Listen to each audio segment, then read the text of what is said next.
이사야 43장 16절에서 21절까지의 말씀 한 절씩 교독하고 마지막 21절의 말씀 합독하도록 하겠습니다.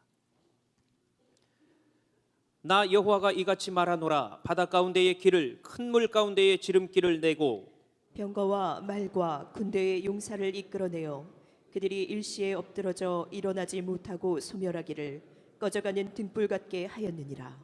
너희는 이전 일을 기억하지 말며 옛날 일을 생각하지 말라. 보라, 내가 새 일을 행하리니 이제 나타낼 것이라. 너희가 그것을 알지 못하겠느냐?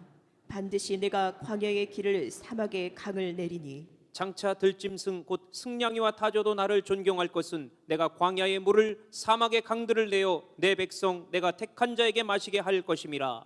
이 백성은 내가 나를 위하여 지었나니 나를 찬송하게 하려 함이니라. 아멘.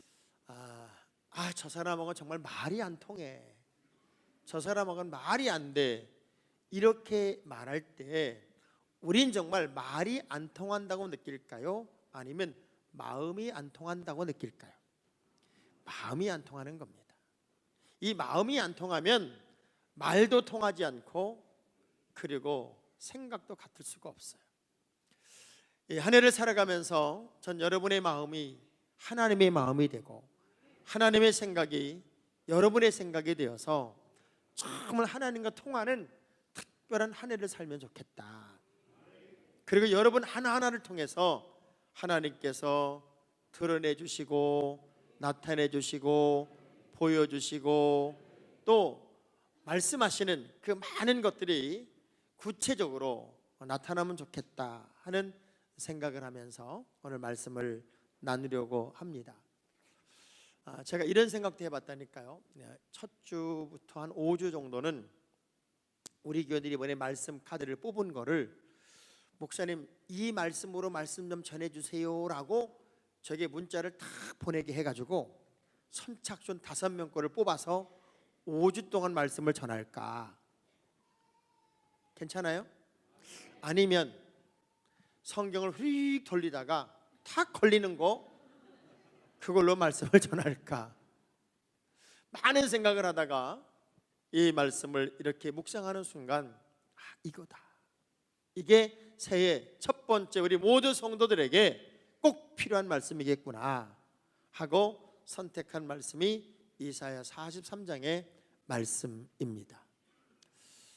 이스라엘 백성들에게 있어서 큰 자부심 중에 하나가 뭐냐면 우리는 선택받은 하나님의 백성, 우리는 하나님의 선민. 이 선민의식이 이스라엘 백성들에게는 굉장한 자부심이었어요. 자, 그런데 이 자부심이 어떤 문제가 생겼냐면 선민의식만 있었지 선민으로 어떻게 살아야 된다라고 하는 삶의 태도와 내용이 그들에게는 점점 퇴색돼 갑니다.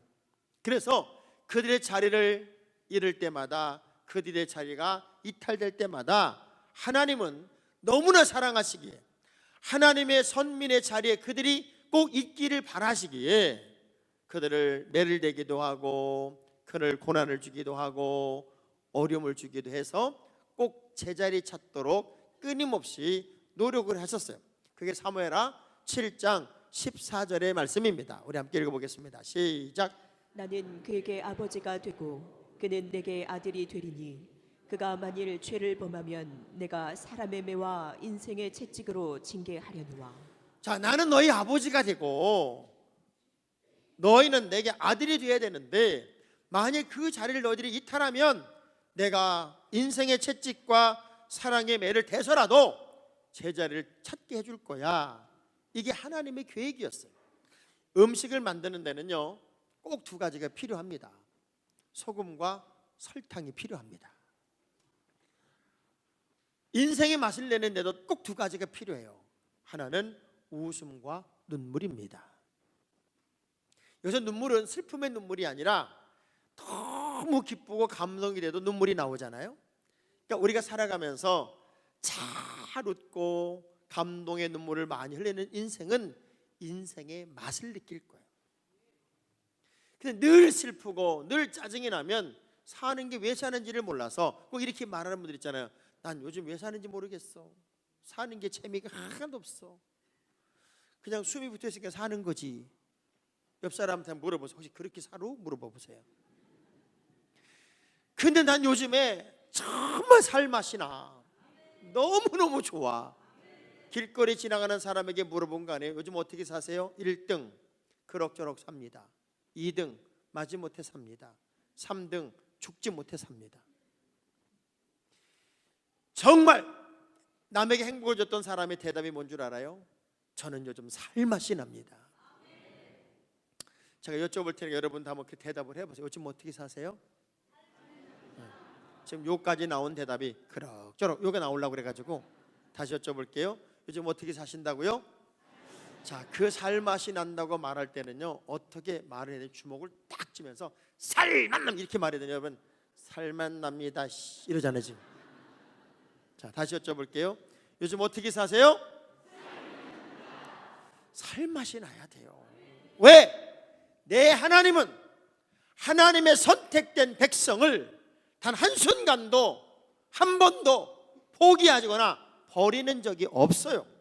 오늘 본문의 이야기도 마찬가지란 말이에요. 이스라엘 모든 백성들이 바벨론 포로 생활을 하고 있는 동안 얼마나 힘들었겠어요.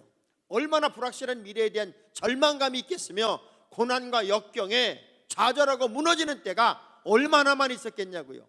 그런 이스라엘 백성들을 향하여 이 말씀을 주시는 거예요. 내가 애굽에서 이스라엘 백성들을 다 구원해내고 건져내서 탈출시키지 않았느냐. 사막에 강을 냈고 모든 병사들 한 번에 모아서 쳐박아 죽였고 하나님이 하시는 모든 일은 불가능이 없는 일로 내가 하나님의 백성들을 구원해낸 적이 있다.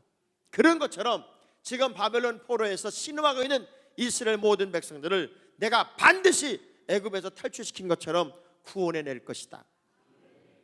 이 희망과 약속의 말씀을 하시더란 말이에요. 하나님은 지금도 우리에게 좋은 것을 주고 싶으셔서 안달이 나셨습니다.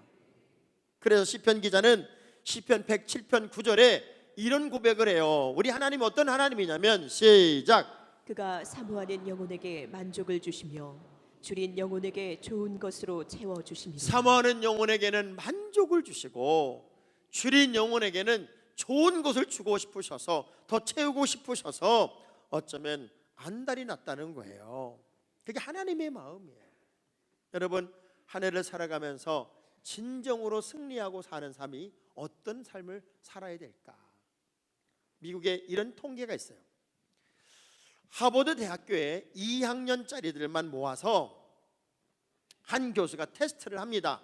5분 동안 런닝머신을 달리게 했어요. 그래서 정말 있는 힘을 다해 런닝머신을 달다 보면 중도에 포기하는 사람도 있고 도저히 못 뛰는 사람이 있어서 아예 그냥 뛰지 않는 사람도 있고 숨이 턱에 찼는데도 불구하고 끝까지 뛰는 사람, 그렇게 구분을 했어요. 구분을 해놓고 이들을 40년간 추적을 합니다. 40년간 쭉 추적을 해보니까 중간에 포기한 사람, 아예 시작도 안 한 사람, 달리기를 너무 하기 싫어했던 사람, 이런 사람들이 아무리 실력이 좋았다 할지라도 끝까지 뛰고 끝까지 완주한 사람들이 결국에서는 위대한 인물들이 다 됐더라는 거예요. 그러면서 인생의 성공은 지금 당장 눈에 보이는 실력이 아니라 곧 열정과 끈기를 가지고 있는 사람이 마침내 승리를 만들어내더라 하는 통계를 냈습니다. 한 해를 살면서 여러분, 지치지 않는 열정, 무너지지 않는 끈기, 변하지 않는 믿음, 이 믿음으로 미래를 만들어가는 여러분이 되었으면 좋겠어요. 자, 그런데 그런 불가능한 환경을 가능으로 바꿀 수 있는 그 놀라운 일은 어디 있었을까? 오늘 본문의 말씀 보니까 바다 가운데 길을, 큰 물 가운데 지름길을 내시는 하나님, 병거와 말과 군대의 용사를 이끌어내요 일시에 소멸하신 하나님, 이렇게 표현한 장면이 있습니다. 그 하나님은 어떤 하나님인가 봤더니 전능하신 하나님이세요. 그 전능하신 하나님이 우리의 모든 앞길을 내시고 우리의 필요를 공급하시고 우리의 문제를 해결하시고 앞서 가겠다는 거예요. 화산도요, 두 종류가 있어요. 완전히 죽은 화산을 사화산이라고 그러고 아직은 보이지 않는데 뒤에서 꿈틀꿈틀거리고 있는 화산을 뭐라고 그래요? 활화산이라고 그래요. 전 믿음의 모든 사람들은 휴화산이 아니고 활화산이라고 생각합니다. 전 여러분이요, 뭔가 꿈틀거리는 게 있었으면 좋겠어. 옆 사람한테 여쭤보세요. 좀 꿈틀거리는 게 있어? 물어보면 대부분의 사람들이 열정도 없고 그냥 의식도 없고 이렇게 사는 거예요. 에휴, 그냥 살다 죽는 거지 뭐. 아무런 개념이 없어요. 하나님은 어떤 하나님인가 봤더니 바다 가운데 길을 내시고 큰 물 가운데 지름길을 내시고 사막에다가 강을 내시고, 이게 하나님이셨어요. 이걸 정확하게 믿었던 사람이 누구냐면 다윗이에요. 전능하신 하나님 이름으로 나가면 나는 반드시 승리한다, 어떤 환경에서도 내가 패배하지 않는다는 사실을 확실하게 믿고 살았던 사람이 다윗입니다. 2019년은 전능하신 하나님을 여러분이 꼭 의지하고 가기를 바랍니다. 근데 정말 조심해야 될 게 뭐냐면, 축구 경기를 하다 보면 골을 멋지게 넣었어요. 그냥 공이 쫙 넘어왔고 그냥 발리슛으로 팍 넣었어요. 손을 들고 난리가 났어요. 혼자. 노골이야. 왜? 업사이드야. 아무리 멋지게 골을 넣었어도요, 업사이드는 다 노골이야. 여러분이 하나님보다 앞서서 가는 것은 다 노골이야. 하나님 없는 성공 같지만 실패해요. 하나님 없는 모든 재물 성공 같지만 실패해요. 우리 옆 사람 악수하면서 업사이드 하지 마세요. 업사이드 하지 마세요. 내 하나님을 앞세우고 가는 믿음의 사람들은 하나님이 어떤 은혜를 경험하냐면, 이사야 52장 12절의 말씀 보니까 우리 하나님이요, 이 정도로 우리를 사랑하십니다. 시작. 여호와께서 너희 앞에서 행하시며 이스라엘의 하나님이 너희 뒤에서 호위하시리니 너희가 황급히 나오지 아니하며 도망하듯 다니지 아니하며. 하나님은 앞서 인도하시는 분이고 우리의 뒤에서 호위하시는 분이에요. 단 한 번도 나에게서 눈을 떼신 적이 없다, 그 얘기입니다. 하나님의 전능하심을 정말 절정적으로 이야기하는 장면이 오늘 이사야 43장 20절의 말씀에 있는데요, 장차 들짐승 곧 승냥이와 타조도 나를 존경할 것은 내가 광야의 물을 사막의 강들을 내어 내 백성 내가 택한 자에게 마시게 할 것이다. 도저히 안 되는 것을 되게 하셔서 그것을 누리게 하실 것이다.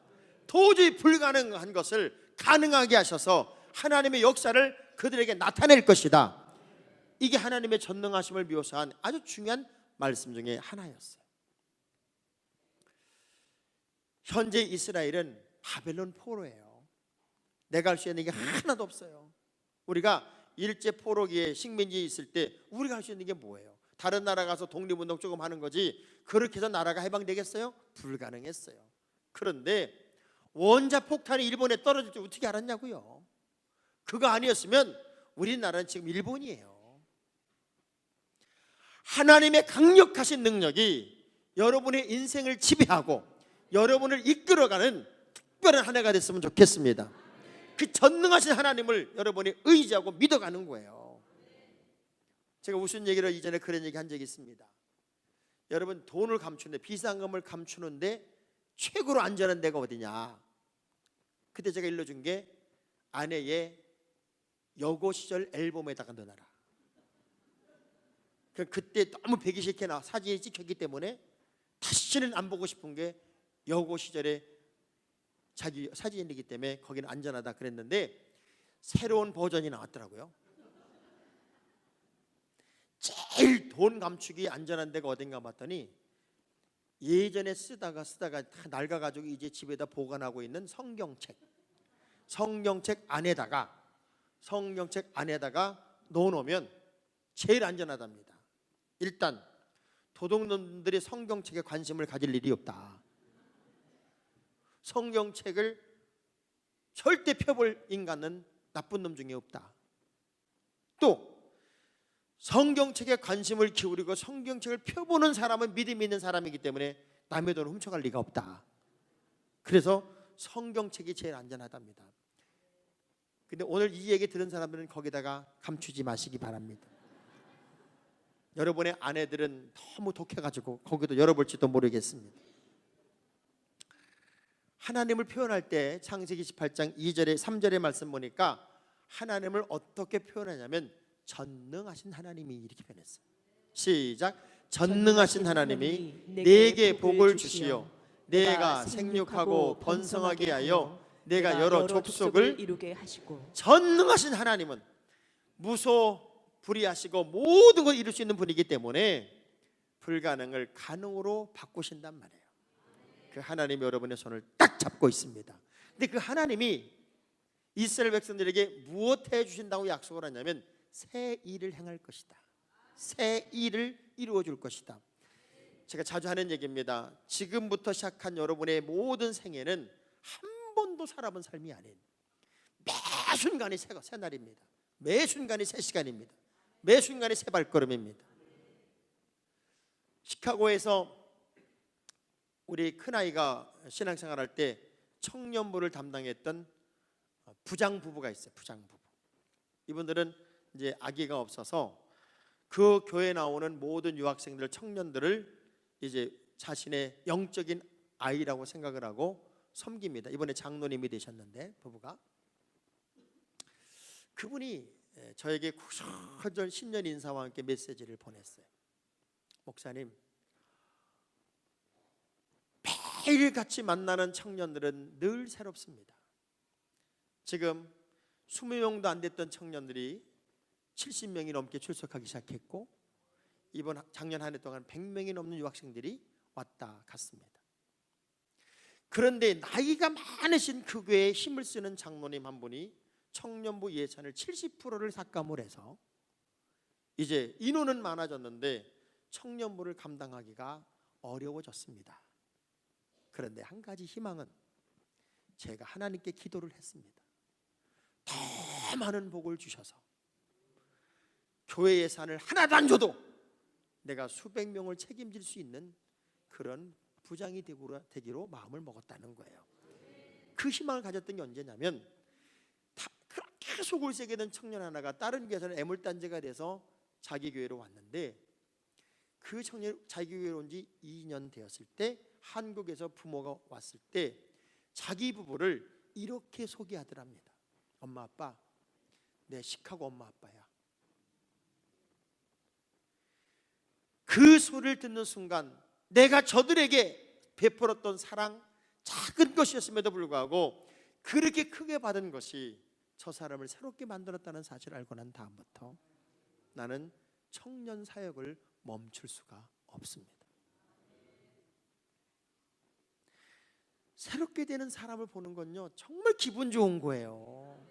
하나님도 여러분이 늘 새로워지기를 원하고 계시고 새로운 것을 주시기를 원하시고 새 것으로 채우기를 원하셔서 새로운 것으로 드러나고 나타나게 해주는 것이 하나님의 계획이었대요. 그러기 위해서는 새 사람이 되기 위해서는 새 술은 새 부대에 담아야 되고 새 옷은 낡은 옷과 같이 기어 입을 수가 없어요. 새 옷을 입었으면 낡은 것을 벗어야 돼요. 그래서 이렇게 말하잖아요. 이전 일을 기억하지 말며 옛날 일을 생각하지 마라. 내가 이제 너희들에게 새 일을 행할 것이니까 이전 일을 기억하지 말고 옛날 일을 생각하지 마라. 미래를 향해 가라는 거예요. 정진아라고 하는 분의 시를 제가 좀 인용을 해보면 걸어온 길보다 걸어갈 길에 집념하라. 내 인생의 마지막이 무엇을 말하는지 애써 설명할 필요가 없다. 세월이 가면 환하게 드러난다. 여러분, 과거에 집착하지 말아요. 과거를 빨리 지워야 돼요. 새 옷을 입은 사람답게 새로운 꿈을 꿔야 되고 새로운 미래를 열어가야 돼요. 그래서 영어로 1월 달을 제뉴얼이라고 해요. 제뉴얼이. 이 제뉴얼이라고 하는 말은 야누스. 야누스란 그 그리스 신화의 이름을 딴 거잖아요. 근데 이 야누스란 신은 얼굴이 두 개예요. 앞에도 있고 뒤에도 있어. 그래서 앞을 볼 수도 있고 뒤를 볼 수도 있는 해가 1월 달이요. 과거를 맨날 쳐다보면서 옛날이 좋았는데 그때가 좋았는데 이렇게 사는 사람은 과거에 살고 이제 새로운 1월 달은 과거에 눈을 닫고 미래를 향해 가라고 그래서 얼굴이 두 개라니까. 여러분은 새로움에 도전해야 돼요. 하나님은 늘 새 것으로 채워주시고 새로운 것으로 축복하시고 새 것으로 함께 하시겠대요. 그래서 이전 일을 기억하지 말고 옛날 일을 생각하지 마라. 이 얘기가 무슨 얘기냐면 바벨론 포로 생활하면서 얼마나 힘이 들었겠냐고요. 그 원한, 지금 우리나라는 일제 36년을 아직도 안 지우고 있다고요. 그것 때문에 늘 분쟁이 생겨요. 정말 과거는 슬픔으로 남았으면 그 기억을 딱 교훈으로 남겨놓고 우리는 미래를 향하여 막 가야 돼요. 과거의 발목을 잡히면 억울해서 못 살아요. 속상해서 못 살아요. 바벨론 포로 시대 때 얼마나 억울했겠어요. 얼마나 어려움을 겪었겠어요. 그것에 대한 상처로 계속 살아가면 미래가 없기 때문에 예전 일을 기억하지 말고 옛날 일을 생각하지 말고 내가 너희들에게 새 일을 행하리니 그리고 그것을 나타내 보일 것이니 모든 짐승마저도 나를 존경하게 될 만큼 하나님의 역사의 흔적을 보여줄 테니 새롭게 시작해라. 새로운 미래를 꿈꿔라. 새로운 내일을 기억해라. 여러분 봐봐요. 봄이 되면 푸른 나무들이 가을이 되면 낙엽을 다 떨어뜨려요. 그 푸르름을 다 치우고 떨어뜨려서 또 다른 봄을 준비해요. 그런 것처럼 우리는 새술은 새부대에 담아야 돼. 양가죽으로 이제 술을 이렇게 담는 가죽을 만드는데 이게 이제 처음 거는 딱 넣으면은 탄력이 있어서 알코올이 팽창을 해도 다 담아내는데 이제 당도가 들어가고 나면은 그 안에가 딱딱하게 굳어져서 낡은 가죽 부대는 새술을 넣으면 이게 막 팽창을 하면은 부풀어 오르면은요 이게 팽창되는 게 아니라 터져버려. 딱딱하게 굳어버렸기 때문에 우리는 새 마음으로 새해를 새롭게 복 주시는 하나님의 은혜를 경험해야 돼요. 아멘. 자, 우리 옆 사람 하이파이브 하면서 옛 것을 지웁시다. 옛날 일을 생각하지 맙시다. 제가 이 영어 단어를 보고 깜짝 놀랐어요. 스트레스 하는 그 스트레스를 과거형으로 쓴 게 보니까 스트레스를 거꾸로 읽어보니까요 디저트야. 디저트. 우리가 아주 스트레스 받아 죽겠어. 아주 그냥 막 짜증이 나 죽겠어. 근데 조금만 뒤집으면 그게 내가 옛날에 왜 그랬는지 몰라. 왜 이렇게 사람을 미워했는지 몰라. 왜 이렇게 내가 못되게 살았는지 몰라. 지금 생각해보면 그게 다 추억이 되고 간증이 되어서 달콤한 인생으로 교훈이 이제 바뀌어 있는 거예요. 2019년도는 여러분 달콤하게 사세요. 아멘. 그래서 새 일을 이루어 주시는 하나님의 기적을 날마다 새롭게 체험하면서 신바람 나는 미래를 열어가기를 주의 이름으로 축복합니다. 그럼 하나님이 뭐가 이쁘다고 우리한테 그렇게 해주시겠냐는 거지. 근데 이렇게 해주시는 이유가 있더라고요. 그게 뭔가 봤더니 하나님은 우리를 하나님을 위하여 지으셨고 하나님은 우리를 통하여 찬송 받으시려고 우리에게 이 모든 일을 이루어 주신다는 거예요. 저는요 어느 때는 우리 아이들 얘기를 막 하고 싶어 미칠 때가 있어요. 설교 시간에 우리 아이들 얘기하면 꼭 삐치는 사람이 항상 한두 명이 있어요. 왜 삐치냐면 목사님은 자기 새끼 자랑만 한다고 꼭 삐치는 사람이 있어요. 그 얘기는 다 들려요. 우리 교회는요 다 간첩이 있어가지고 다 나한테 얘기를 해줘. 무슨 얘기도 다 얘기해줘. 그냥 난 그래도 얘기를 하고 싶어. 왜? 자랑하고 싶으니까. 너무 그게 귀하니까. 하나님도 마찬가지더라고요. 내가 이스라엘에 이만한 믿음을 만나본 적이 없다고 주님이 그렇게 자랑하시고 이 사람의 이야기는 복음이 증거되는 곳마다 다 내가 기억해서 증거될 때마다 증거하게 할 거다. 막 자랑하고 싶은 사람들이 있어. 왜 그래요? 다 하나님도 영광 받으시고 싶으신 거야. 찬양 받으시고 싶으신 거야. 근데 늘 우리가 그렇게 못 산다면 불행한 거죠. 감동이 된다는 게 얼마나 큰 복이냐면 쌍용 자동차의 신화 같은 이야기가 하나 있어요. 그게 뭐냐면 어떤 사람은 이제 그 레미콘 사업을 하려고 다 준비를 해놓고 이제 차를 사야 되는데 한 푼이라도 좀 더 깎아보려고 이제 딜을 하려고 전화를 건 거예요. 전화를 걸었더니 담당 딜러가 딱 전화를 받고서는 내가 지금 레미콘 회사를 다 준비하고 차를 지금부터 구입을 해야 되겠는데, 그런 얘기를 딱 하는 순간에 잠깐만요, 전화번호 제가 찍혔습니다, 잠깐만요, 그리고 전화를 끊었어.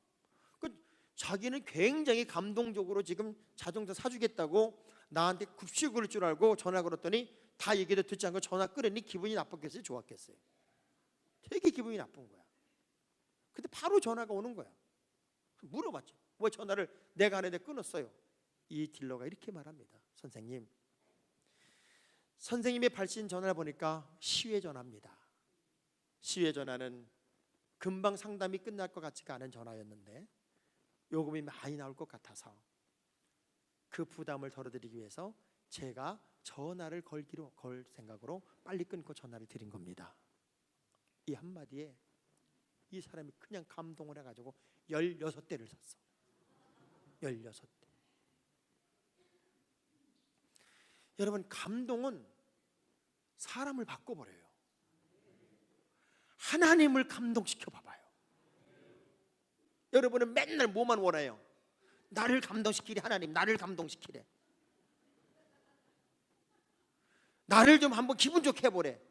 거꾸로 하나님을 찬송해야 돼요.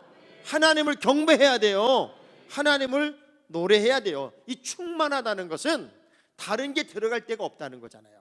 저 사람은 은혜가 충만해. 그래, 은혜 말고는 들어갈 게 없어요. 성령 충만해. 성령 말고는 들어갈 게 없어요. 저 사람은 기쁨이 충만해. 기쁨 말고는 들어갈 게 없어요. 다 충만하지 못하니까 잡것들이 자꾸 들어가는 거예요. 우리는 하나님이 여러분에게 복 주시는 이유도, 여러분에게 새로운 것을 주시는 이유도, 여러분에게 전능하신 하나님이 되시는 이유도 하나님이 찬송받으시기 위해서, 하나님이 기쁨되기 위해서 그 일을 이루신다는 거죠. 이사야 12장 5절의 말씀을 보면 시작. 여호와를 찬송할 것은 극히 아름다운 일을 하셨음이니 이를 온 땅에 알게 여호와를 하시옵소서. 찬송할 이유가 분명해요. 2019년도에는 여러분 가정에서도 하나님을 향한 찬양이 울려 퍼지고, 여러분의 내면에서 하나님을 향한 찬양이 울려 퍼지고, 여러분의 모든 삶 속에서 그냥 막 주님을 노래하고 싶어서 미칠 것 같은 그런 삶의 내용들이 지속적으로 이어져야지. 우리 할머니들이 그걸 알아가지고요, 이전부터 찬송가 700장에다 꼭 이걸 넣어놨어요. 짜증을 내어선 무엇하나.